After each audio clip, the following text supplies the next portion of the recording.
всички, докато моите приятели от Кендо Кокмоген се обличат, ще ви разкажа съвсем малко история за кендо и откъде произлиза.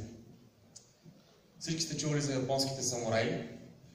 Сигурен съм, че няма човек, който да не е чувал за японските самураи. И те, както всички хора, трябвало да тренират. Но да тренираш с истински меч е доста опасно начинание. А самураите искали, разбира се, да запазят както крайниците си, така и живота си. Затова трябвало да измислят начин, по който да тренират безопасно, но и да могат все пак да имитират истински меч. Първоначално, което се сетили веднага, е да направят дървен меч. Това се нарича букуто или букен. Но тренировка с букен също може да доведе до много наранявания.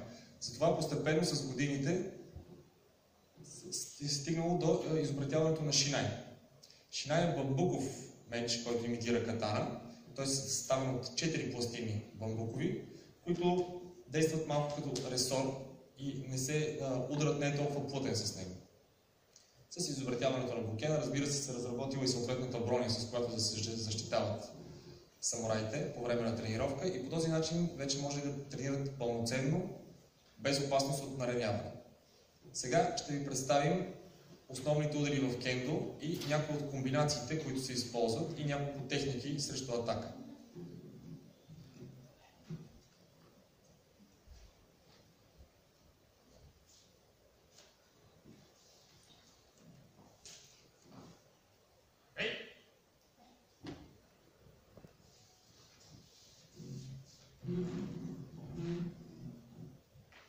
Първият удар, който ще ви представим, се нарича мейночи. Това е разсичащ удар в главата. Мейночи.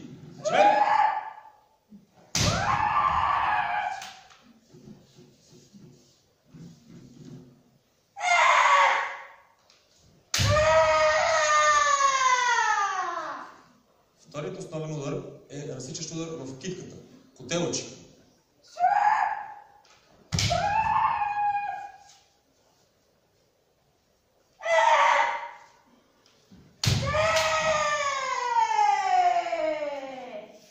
Третият основен удар в кендо е разсичане през торса, долучи.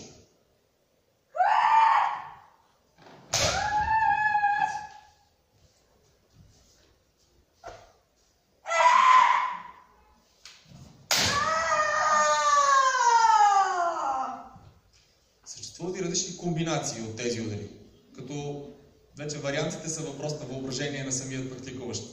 Сега ще ви покажем някои двойни техники. Първата двойна техника, която ще видите от два последователни удара е коте-мен.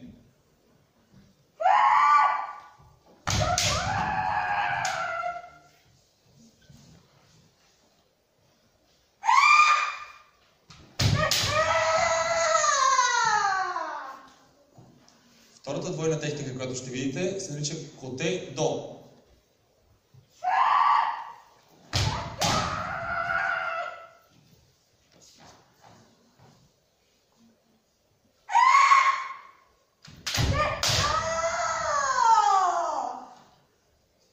Сега ще ви покажем и няколко техники срещу атака. Първата техника, която ще ви покажем е срещу атака коте. Тя се нарича коте кайшимен.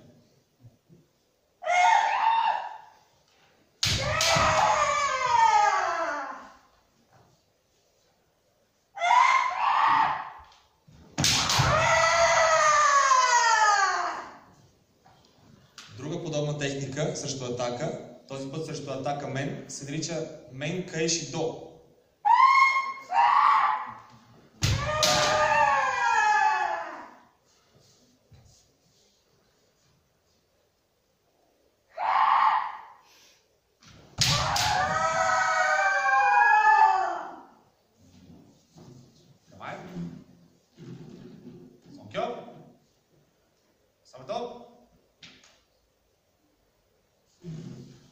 Както виждате, шинай се различава значително от катана, както по форма, така и по начин на използване.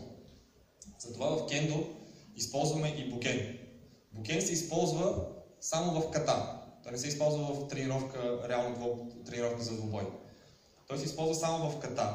Ката представлява серия от заучени движения, като главната цел на ката е да не забравяме, че всъщност държим истински меч. Затова ипокен има формата на катана.